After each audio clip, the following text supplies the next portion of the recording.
Sadu, sarage sang sadu, sireke tutana. Kau menjelma menjadi nama, pastika. Sesuatu yang pasti terjadi, sesuatu yang ada dan terus mengada.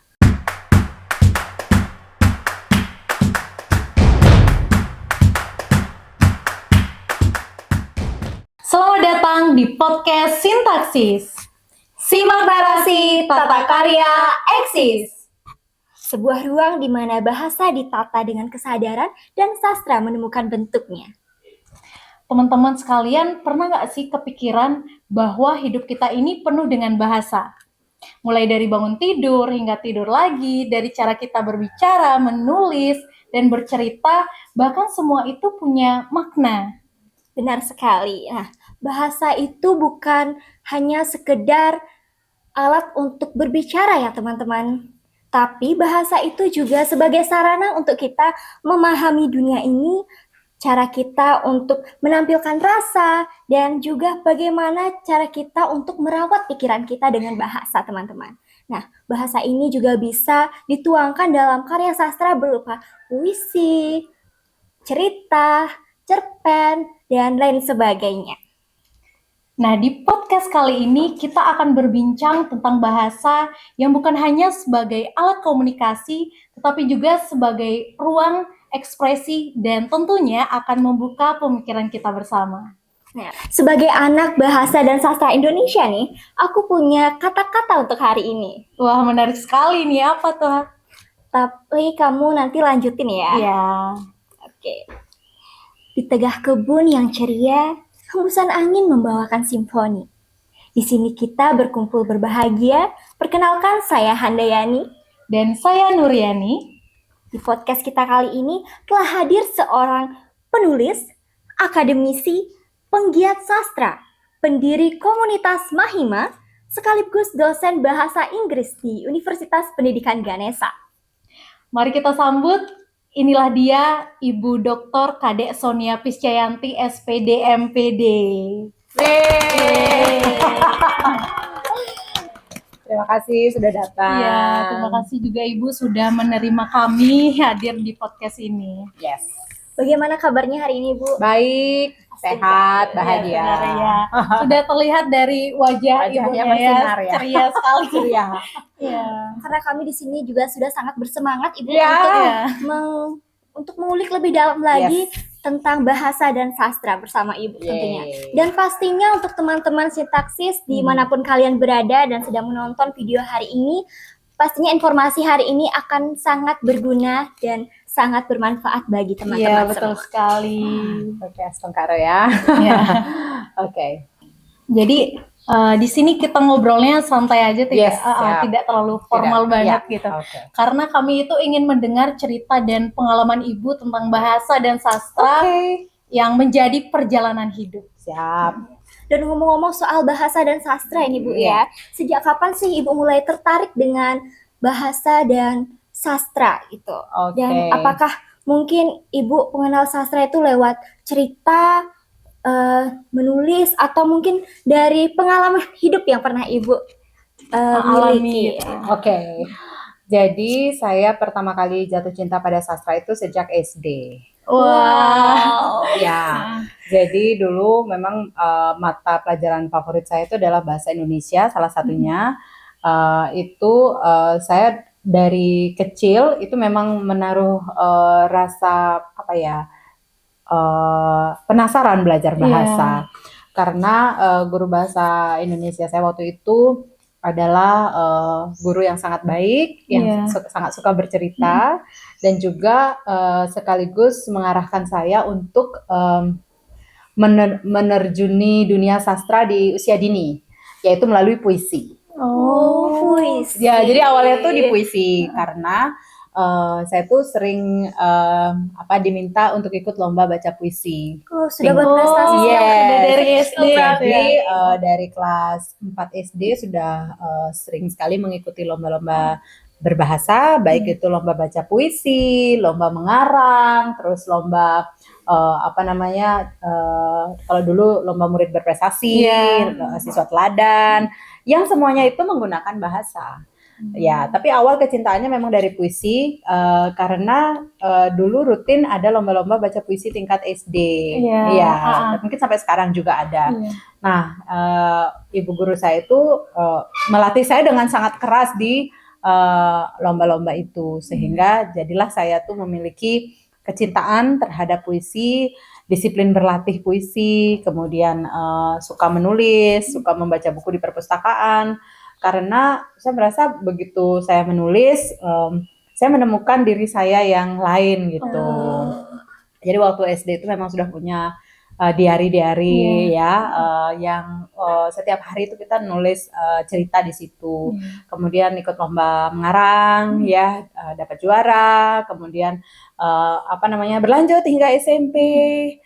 Di SMP sama juga ikut lomba-lomba majalah dinding kalau tahu itu. Kemudian di SMA lanjut lagi jurnalistik, kemudian lomba debat juga, kemudian masuk teater juga di SMA, kemudian ikut mading juga lomba-lomba dan juara gitu. Nah kemudian kuliah lanjut lagi, jadi ketua UKM teater waktu dulu.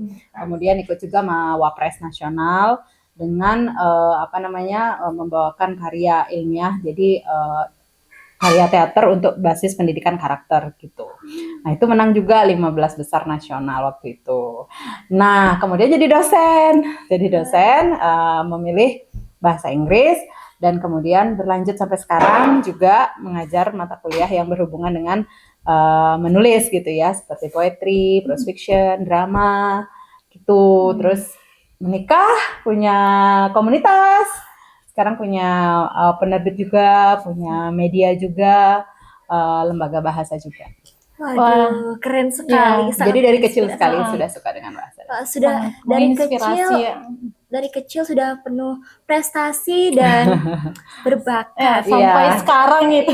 Iya, karena mungkin karena kecintaan itu membuat kita rela untuk berlatih, kemudian rela untuk menempa diri gitu. Saya ingat sekali dulu memang latihan vokal, latihan berekspresi, latihan tampil di depan umum itu memang dari kecil itu dilatih. Jadi sehingga terbawa, dan itu sangat-sangat berguna untuk kemudian menjadi bekal gitu loh, menjadi dosen, menjadi pembicara, kemudian menjadi presenter di mana-mana juga, dan kemudian itu membentuk mental yang kuat, tangguh, percaya diri, dan selalu mempersiapkan diri gitu. Jadi mentalnya kayak orang mau lomba aja setiap hari gitu. Jadi kayak harus menguasai materi, kemudian semangat ya, kemudian antusias gitu kan. Ya itu bagian-bagian dari kecintaan terhadap dunia seni juga. Oke. Nah tadi ngomong-ngomong tentang Mahima, sempat saya membaca berita bahwa Mahima ini berdiri pada tahun 2008. Nah apa sih yang melatar belakangi kenapa bisa Ibu punya pemikiran mendirikan komunitas Mahima di Singaraja ini? Oke, jadi awalnya kita menyadari dulu bahwa Singaraja itu potensinya besar di dunia sastra, ya kan? Tapi belum ada komunitas yang betul-betul membidangi sastra secara konsisten gitu ya. Kalau saya melihat, kalau dari kecil itu saya tuh kan sering ikut lomba-lomba gitu ya, tapi belum ada komunitasnya gitu. Nah kemudian ketika saya 2008 itu sudah menjadi dosen, itu saya ingin nih menyumbangkan sesuatu kepada kota ini. Yang berguna. Ya, jadi apa sih kontribusi saya selain menjadi dosen gitu?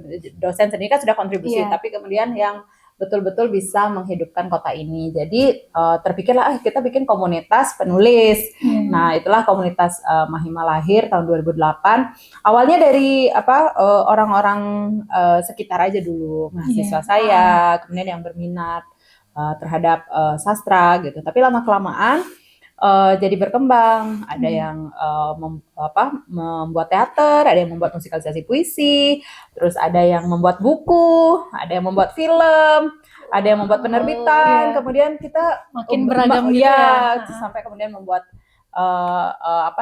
les bahasa Inggris. Kemudian juga sampai sekarang kita juga akan mengembangkan ke arah literasi juga. Kita sudah membuat festival ya sejak tahun 2023 gitu. Jadi semuanya ini bertumbuh gitu, tidak diam stagnan gitu, jadi terus bertumbuh. Jadi awalnya dari 4 jadi 10 jadi 50 jadi proses gitu ya. sampai sekarang kalau tahu yang terakhir produk Mahima itu kan Singaraja Literary Festival yang kita canang mungkin sampai puluhan tahun mendatang gitu, bahkan mungkin kalau memungkinkan dilanjutkan sampai ratusan tahun. Jadi itu adalah juga bagian dari pengembangan kota pada akhirnya. Jadi Singaraja itu adalah dikembangkan melalui perspektif bahasa dan sastra. Mulia sekali tujuan ibunya. Kontribusinya sangat besar sekali untuk apalagi untuk generasi muda yang mungkin ingin menekuni sastra gitu, bisa berlatih di sini, main-main gitu, membaca buku. Betul. Dan jika mendengar nama komunitas Mahima nih Bu, nah dari namanya saja sudah sangat puitis sekali nih. Nah, bisa diceritakan mungkin bagaimana asal usul dari penamaan komunitas Mahima, karena kita yakin di sini pasti ada sesuatu di balik itu. Jadi Mahima itu adalah salah satu sifat Tuhan sebetulnya dalam agama Hindu. Ada Mahima, Anima, Lagima. Kalau tahu bahasa Sanskerta gitu Mahima itu artinya maha besar. Maha besar. Jadi memang di-planningkan supaya Mahima ini besar ke depannya dan mampu menjadi ruang bagi generasi muda untuk belajar bahasa dan sastra. Dan itu selamanya juga kita bikin, nggak ada yang kita program tuh 5 tahun 10 tahun, pasti untuk seterusnya gitu. Jadi Mahima tuh artinya maha besar. Karena nama adalah doa, jadi maha besar ya. Nanti harapannya semoga komunitas ini semakin besar dan meluas. Terima kasih. Semakin jaya selalu. Penontonnya banyak banget ya. Saya agak gugup ya dia. Terus juga tadi Ibu bilang kan programnya sangat banyak sekali ya Mahima. Dari Rabu Puisi, terus ada Singaraja Literary Festival dan sebagainya. Nih saya penasaran dengan Rabu Puisi karena Rabu Puisi itu kan setiap minggu, seminggu sekali dilaksanakan gitu. Nah, kenapa sih yang dipilih itu puisi dan dilaksanakan setiap hari Rabu? Kenapa hari Rabu? Kenapa tidak hari Sabtu misalnya? Hari Sabtu kan malam minggu tuh bisa. Sambil anak muda tuh sambil ngedate. Jadi pertama menjawab kenapa puisi dulu ya. Kenapa puisi? Karena saya berangkat dari puisi. Kan tadi sudah perjalanan awal saya kenal dunia sastra itu adalah puisi. Jadi kebetulan saya memang jiwanya itu tumbuh dari kecintaan puisi. Kemudian kenapa hari Rabu? Hari Rabu itu dipilih karena dalam siklus hari dalam seminggu itu Rabu adalah puncaknya hari. Jadi Minggu, Senin, Selasa, Rabu itu klimaks. Kemudian Kamis, Jumat, Sabtu itu udah turun anti klimaks. Jadi saya memilih klimaksnya. Keren sekali ini ya. Jadi luar biasa. Jadi kan kita memilih hari itu adalah sesuatu yang sangat kita pikirkan. Jadi mungkin kalau orang Bali ya banyak hari baik jatuh di hari Rabu kan. Itu kayak galungan. Justru hari baik itu harus kita rayakan. Dan itu jatuhnya di hari Rabu. Karena kalau seperti kurva, Rabu tuh adalah puncaknya. Nah, Kamis itu udah turun. Apalagi Sabtu udah turun banget. Makanya saya pilih Rabu. Dan kita sudah di edisi ke-32 kemarin. Jadi minggu depan 33. Keren sekali ya. Teman-teman kalau mau datang membaca puisi dari Rabu bisa kan Ibu ya? Bisa. Semua orang diharapkan datang. Yang mau mengekspresikan dirinya lewat puisi bisa banget nih. Follow dulu akunnya komunitas Mahima supaya tahu apa aja yang ada. Kegiatannya. Kemarin kami juga sudah sempat membaca CV Ibu ya. Itu sangat luar biasa sekali. Banyak sekali karya sastra yang sudah Ibu lahirkan. Nah, salah satunya itu ada yang sangat menarik bagi kami, yaitu cerpen dengan judul Bunga Sepatu Ungu Kalista. Nah, ini sangat luar biasa sekali teman-teman karena berhasil meraih juara 1 lomba penulisan cerpen Pekan Seni Mahasiswa tingkat nasional di Makassar. Juara 1 loh nih. Kalau tidak salah itu pada tanggal 12 September 2006 ya Bu ya. Itu bisa diceritakan bagaimana proses kreatif di balik cerita yang sangat luar biasa. Iya. Jadi waktu itu saya sempat menjadi seorang guru di sebuah TK internasional di Bali Selatan. Ya. Di situ saya merasa bahwa menjadi guru itu tidak hanya menjadi guru, tapi juga menjadi seorang penanggung jawab bagi seluruh kegiatan anak itu selama 1 hari. Berbeda dengan sekolah negeri mungkin ya, karena ini sekolah swasta sangat detail dan teliti. Suatu hari saya punya ide mengangkat tentang bagaimana seorang guru muda yang sangat idealis ini kemudian dihadapkan pada persoalan yang remeh-temeh.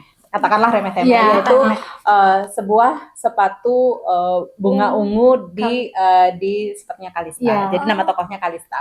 Jadi dia itu ceritanya digugat gitu loh sama ibunya karena sepatu bunga ungu di sepatunya Kalista tuh hilang. Jadi dia sebagai seorang guru tuh harus bertanggung jawab mencari di mana sepatunya. Bukan sepatunya loh, bunga sepatu ungu ya. Jadi di situ saya bilang bahwa itu Kalista tuh anak kecil, sepatunya kecil. Nah, bunga sepatunya lebih kecil lagi.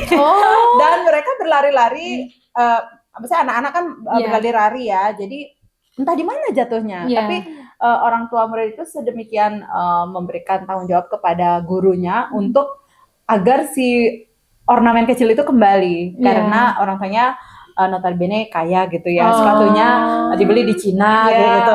Terus kayak kemana ini? Nah, si guru muda ini merasa bahwa wow, ini menjadi hal yang sangat besar. Jadi padahal dari persoalan kecil jadi persoalan yang tidak pernah dibayangkan gitu. Jadi dibuat di cerpen itu bagaimana si guru muda ini berusaha mencari di pojokan, di halaman, di trampolin, di permainan, di ruang kelas, di dapur, di toilet. Jadi kayak gitu. Jadi klimaksnya sebenarnya dia tuh ngerasa bahwa antara hidup dan mati gitu karena kalau misalnya itu nggak ketemu maka dia bisa dipecat gitu karena itu masalah kepercayaan orang tua. Dan kemudian itulah mungkin kenapa jadi menang gitu karena konfliknya itu tidak sederhana gitu. Padahal dia tuh udah mencoba sebaik mungkin menjadi guru, mengajar, tapi dia kemudian dipatahkan dengan hanya sebuah ornamen kecil di sepatu muridnya. Dan itu kan sepatunya kecil ya, terus ornamennya pasti lebih kecil lagi gitu. Itu perjuangan besar gitu seorang guru. Kisah nyata gitu. Jadi memang kisah nyata. Terinspirasi juga dari kisah nyata ya. Unik sekali ya. Itu waktu saya sempat menjadi guru di sekolah internasional sebelum jadi dosen. Jadi itu 2006. Ya. Kita pun belum lahir. Belum lahir. Oke, kita lanjut ke pertanyaan selanjutnya ya. Edit aja Mas. Nah, komunitas Mahima ini kan bergerak di bidang bahasa, sastra, dan budaya, gitu ya. Nah, kami juga sempat membaca salah satu artikel di internet itu menyatakan bahwa ternyata Mahima ini sudah menjadi wadah untuk merawat sastra di daerah Bali Utara, Ibu ya. Iya, betul. Apakah ada tantangan atau pengalaman menarik yang Ibu dan tim alami selama ini? Ya, pengalaman menarik pasti banyak banget ya, karena kita selalu berhadapan dengan orang yang berbeda-beda setiap tahunnya. Jadi istilahnya Mahima itu selalu membuka diri dengan kehadiran orang baru, karena di Singaraja tuh ciri khasnya adalah dia mahasiswa ya, kebanyakan yang datang di komunitas saya itu kebanyakan mahasiswa. Nah, biasanya yang unik adalah ketika mahasiswa udah tamat, mereka ya kembali ke kampung halaman masing-masing. Jadi Mahima harus rekrut yang baru lagi, Jadi nggak selamanya di sini gitu, karena mereka pasti akan pulang. Tentu ada beberapa yang bertahan, tetapi rata-rata mereka biasanya akan kembali ke kampung halaman masing-masing. Nah, itu tantangan sekaligus juga bagi kami adalah sebuah peluang untuk terus menemukan talenta-talenta baru. Jadi mungkin itu di komunitas lain itu akan dirasa seperti sebuah hambatan, tapi di kami mungkin filosofinya seperti air gitu, mengalir terus. Dia tidak pernah berhenti pada satu titik dan orangnya sama, itu enggak. Jadi makanya senior-senior dulu komunitas Mahima tuh kalau ke Mahima pasti ngerasa orang baru terus ya gitu. Jadi sekaligus kita fresh terus karena orang baru ini pasti membawa semangat Pengalaman baru. pengalaman Ya. baru, inspirasi baru dan seterusnya. Jadi itu sih tantangannya.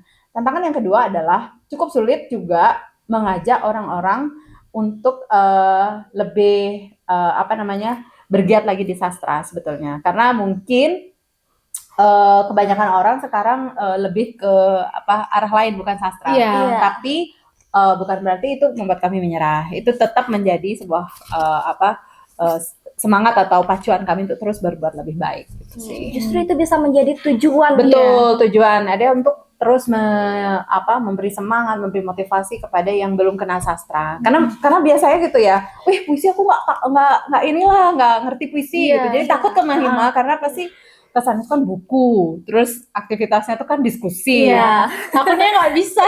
Ya kan, kalau Diskusi kalian tentang melihat sastra buku tuh gitu. gimana? Ada Kayak mungkin sesuatu yang membosankan Iya. mungkin ya bagi Nah, sebagian kan. orang. Apalagi anak muda sekarang kan males-malesan gitu. Iya, malas baca. Iya. Nah, itu tantangan juga malas baca, literasi rendah. Tapi dengan adanya komunitas ini, paling tidak mereka akan berani berteman terlebih Iya. dahulu. Iya. Makanya saya membuat Rabu Puisi itu untuk membuatnya lebih cair sebetulnya. Iya. Ya, gitu. Luar biasa sekali. Nah, tadi Ibu kan bilang menjadi dosen bahasa Inggris di Iya. Undiksa gitu. Nah, Ibu itu kan sudah sejak lama menggeluti sastra Indonesia, Iya. seperti menulis puisi, cerpen, terus naskah teater dan sebagainya. Nah, kenapa Ibu itu memilih menjadi dosen bahasa Inggris, bukan menjadi dosen sastra Indonesia atau bahasa Indonesia? Mungkin ini pertanyaan mewakili mahasiswa-mahasiswa Undiksa Iya, gitu ya, benar Bu. sekali, Bu. Mohon maaf juga kalau ini agak Nggak, sensitif iya. mungkin ya. Nggak apa-apa. Jadi kenapa memilih bahasa Inggris? Karena sejak awal saya itu memang ingin justru membawa sastra Indonesia ke tingkat global. Karena saya nggak merasa tertantang kalau cuma memperkenalkan sastra Indonesia di Indonesia aja. Bukan itu tujuannya. Justru membawa sastra Indonesia ini ke tingkat dunia. Iya. Supaya lebih banyak orang lagi tahu bahwa sastra Indonesia itu bagus. Itu sih sebenarnya kenapa memilih bahasa Inggris, karena di bahasa Inggris ada penerjemahan, kemudian ada katakanlah perkenalan dengan dunia luar. Bagaimana justru yang kita kenal di Indonesia itu kita bawa, kita perkenalkan sebagai identitas budaya. Nah, kalau seperti itu kan jadinya semakin terkenal gitu. Itu sih jadi fondasinya kenapa bahasa Inggris, karena memang ingin berkiprah di tingkat internasional kayak gitu. Tadi Ibu juga sempat mengatakan bahwa Ibu dari kecil tuh sudah suka puisi, Bu ya? Iya, betul. Apakah mungkin ada salah satu tokoh atau puisi yang Ibu Tokoh penyair ya? ya? Penyair itu ada Taufik Ismail, ada Sapardi Djoko Damono, ada juga Chairil Anwar pastinya. Terus ada Subagio Sastrowardoyo, terus ada kalau di Bali itu ada mungkin Oka Rusmini, ada Djok Sawitri. Ya, banyak ya, lumayan banyak juga yang menginspirasi, tapi yang awal-awal sekali pasti Chairil Anwar, Rendra. Ibu, kami ini penasaran gitu. Tadi kan Ibunya bilang bahwa mencintai puisi dari SD. Nah, mungkin pendengar sintaksis juga ingin mendengar Ibu membacakan puisi. Oke. Ini puisi dari kumpulan puisi saya berjudul Perihan Teman. Saya cerita dulu kenapa saya membuat buku puisi ini. Jadi saya setiap karya itu selalu punya alasan kenapa saya membuat karya. Jadi saya tidak membuat karya karena deadline. Tapi saya membuat karya karena saya memiliki pesan. Nah, Perihan Teman ini adalah kumpulan puisi yang saya tulis setelah bapak saya meninggal. Jadi ketika saya berjuang menghadapi rasa sedih itu, saya menulis puisi. Karena menurut saya puisi adalah seperti mantra. Doa-doa yang bisa saya panjatkan kepada bapak saya di sana. Karena 2021 itu tahun terberat buat saya karena bapak berpulang gitu ya. Tapi ini sedih sih puisi. Sadu.